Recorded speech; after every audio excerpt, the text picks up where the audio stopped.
आजची परिस्थिती असताना कोविड-19 की पूरी परिस्थिति में जो भी स्थिति देश भर में चला, गए 8 से 9 महीने तक पूरा देश बंद था। उस परिस्थिति में हम लोग इतने पैमाने पे लोग जमा करना भी बहुत रिस्क है, तो भी हम लोग एक साथ आ रहे हैं। ये सबसे बड़ी चीज है कि डॉक्टर बाबा साहब अम्बेडकर ने जो मूवमेंट खड़ा किया था, वो मूवमेंट ये था कि लोगों को एक साथ आने की जरूरत क्यों है। हम लोग उनकी सोशलिस्ट जो विचारधारा है उसके बारे में बात करते हुए हम लोग सोचेंगे कि बाबा साहब अम्बेडकर ने मूवमेंट की जरूरत क्यों बताई। ये सबसे बड़ी चीज है। आपको पता होगा 1953 में डॉक्टर बाबा साहब अम्बेडकर ने पहली सभा महिलाओं के लिए पूरे देश भर में पहली सभा देश में ली थी। जो महिला लीडरशिप है उनको आगे लाने की जरूरत थी। एक तो हिंदू एक्ट के तहत जो मैरिज एक्ट बना, उसमें डॉक्टर बाबा साहब अम्बेडकर का रोल क्या था, और महिलाओं को जो अधिकार प्राप्त हुए उसमें डॉक्टर बाबा साहब अम्बेडकर का रोल क्या था। हम मानवतावादी दृष्टिकोण से डॉक्टर बाबा साहब अम्बेडकर को जब अलग अलग उपाधियां देते हैं, हम उनको महामानव कहते हैं, तत्ववेता कहते हैं, फिलोसोफर कहते हैं। उसके बाद जो देश का सबसे बड़ा संविधान, आज पूरा देश जिस संविधान के ऊपर चल रहा है, वो संविधान को हम सभी लोग मानते हैं। बट आज जो स्थिति पैदा हुई है पूरे देश भर में, उस विचारों को ज्यादा से ज्यादा तलवार की तरह घसने की जरूरत है। वो इसलिए कि तलवार जब तक म्यान में रहेगी तब तक वो चल नहीं सकती। डॉक्टर बाबा साहब अम्बेडकर ने हमें जो विचार दिए हैं, वो विचार सबसे अलग है। आज संविधान में कामगार एक्ट जो है, वो कामगार एक्ट पूरे संविधान में जो सबसे इम्पोर्टेंट बात डॉक्टर बाबा साहब अम्बेडकर ने हमें देने की कोशिश की कि हम जिस कंपनी में काम करेंगे उसके कितने घंटे हमें काम करना चाहिए, हमारा किमान वेतन कितना रहेगा। ये एक्ट के तहत बताने की जरूरत क्यों पड़ी? क्योंकि एक तरफ जो सबसे दबा पिछला वर्ग है उसका शोषण हो रहा था, और जिनके हाथ में सत्ता थी, जिनके हाथ में पैसा था, वो एक कुछ मुट्ठी भर लोग थे। उसके लिए एक समान अधिकार, एक इक्वल राइट के बारे में जब डॉक्टर बाबा साहब अम्बेडकर बात करते हैं, वो इक्वल राइट आज देश भर में कहाँ दिखाई देते हैं। हम कहते हैं कि एक तरफ पूरे देश भर में इक्वालिटी, डेमोक्रेसी, स्वतंत्रता है, हम बात कर रहे हैं, बट आज जब कोई यूथ रास्ते पे आके कोई आंदोलन खड़ा करता है तो वो आंदोलन को नक्सलिस्ट कहा जाता है।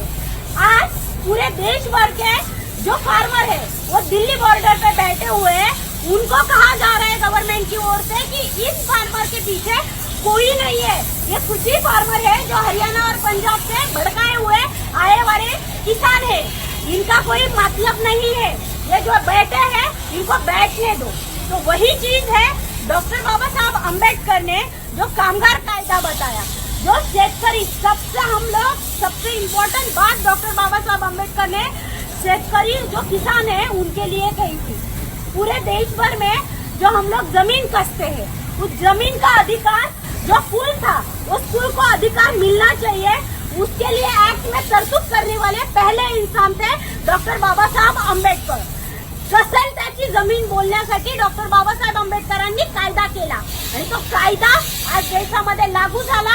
म्हणून 7.5 त्याच्या नावावरती आज ज्या काही लोक जमीन कसतायत, मतलब जो हम किसान खेती कर रहा है, वो किसान डॉक्टर बाबा साहब अम्बेडकर के विचारधारों पे उन्होंने जो एक्ट बताए उनके तहत वो खेती कर रहा है और वो उसकी जमीन कस रहा है। आज क्या स्थिति है? एक तो कामगार कायदे पूरे ढाबे पे बिठाए जा रहे हैं, 12-12 घंटे काम करने की जरूरत कंपनी वालों की तो है, बताई जा रही है। दूसरी चीज क्या है कि कामगार एक्ट, 30 से ज्यादा कामगार कोई कंपनी में काम नहीं करेंगे। एक्ट क्या कहता है? 30 से ज्यादा कामगार जब एक कंपनी में काम करते हैं तो उनको यूनियन बनाने का पूरा अधिकार है। तो इसीलिए जो भी पार्ट बनाए जाते हैं उसको डिवाइड किया गया।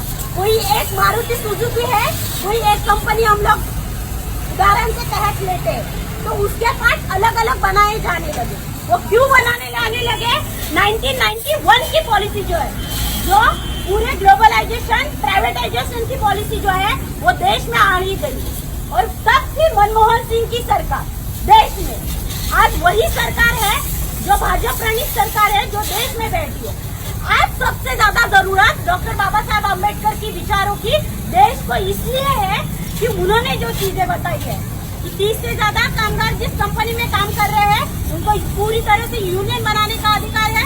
यूनियन के तहत उनका रजिस्ट्रेशन होगा उस कामगार यूनियन का, और उसके अधिकारों के तहत किसी कामगार को किसी तहत नोटिस देकर निकाला नहीं जा सकता।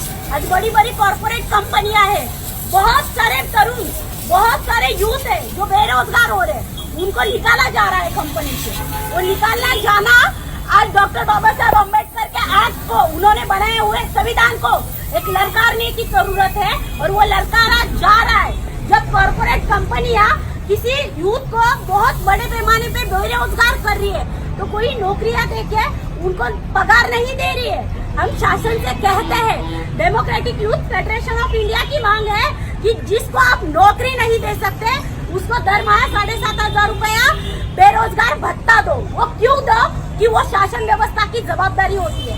वो शासन व्यवस्था, इस देश का तरुण इस शासन व्यवस्था के अंदर जो शासन व्यवस्था काम करते हैं, हर एक वर्ग जो है, महिला कहीं सुरक्षित नहीं है।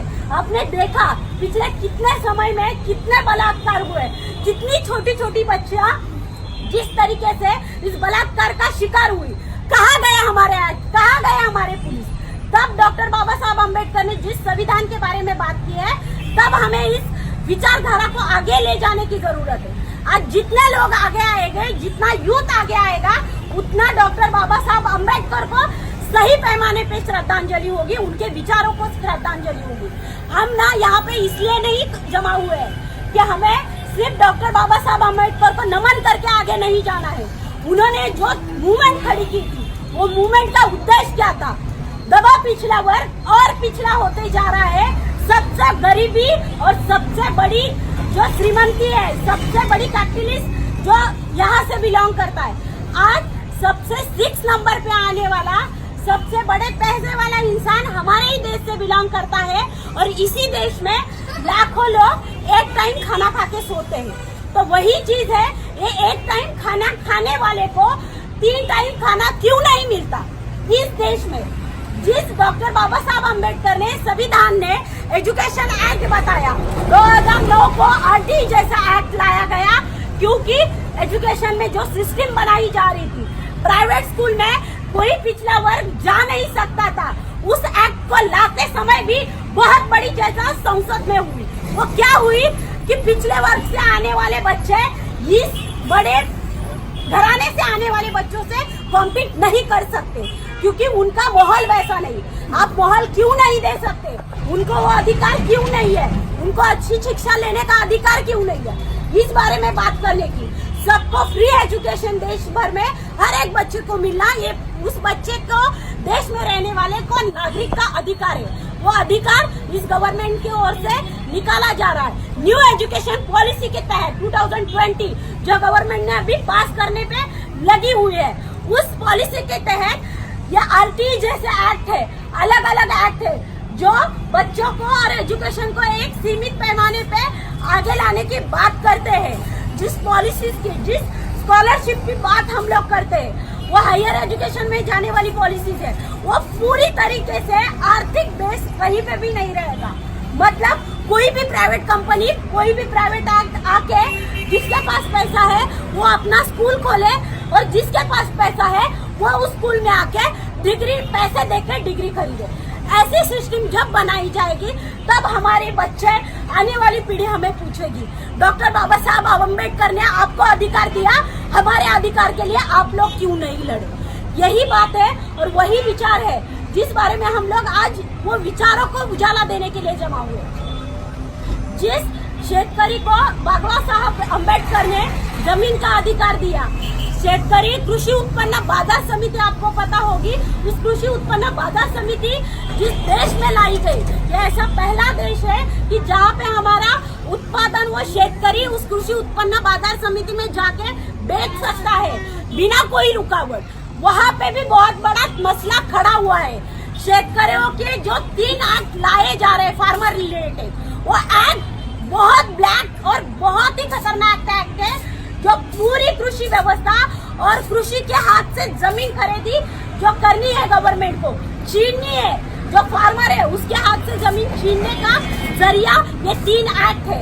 ये एक्ट को ब्लैक एक्ट कह के ये पूरे फार्मर आज पूरे देश भर में कह रहे हैं। आज 6 दिसंबर है, आने वाले 8 दिसंबर को बहुत बड़े पैमाने में पूरे भारत बंद की हाक इस तहत दी जा रही है, क्योंकि फार्मर इस देश का सबसे बड़ा इकोनॉमिकल बेस है। उनसे मिलने वाली 70% आमदनी हमारी कृषि व्यवस्था से आती है। तो वो कृषि व्यवस्था को, वो फार्मर को, हमारे जब हम लोग रात को खाना खाने बैठे हैं, प्लेट में हमारे खाना आता है, तो उस फार्मर की वजह से, जिस डॉक्टर बाबा साहब अम्बेडकर ने उस फार्मर के लिए जो एक्ट बनाए गए थे, वो एक्ट आज खतरे में है।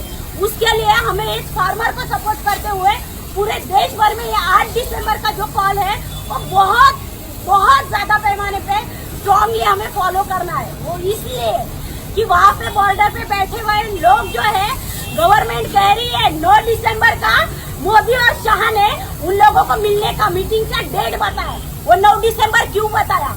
वो इसलिए बताया कि उनको पता है इनका 8 दिसंबर का कॉल जब तक स्ट्रांग नहीं होगा, इनका 8 दिसंबर का बंद जब तक सक्सेस नहीं होगा, तो हम लोग इनकी डिमांड नहीं मानेंगे।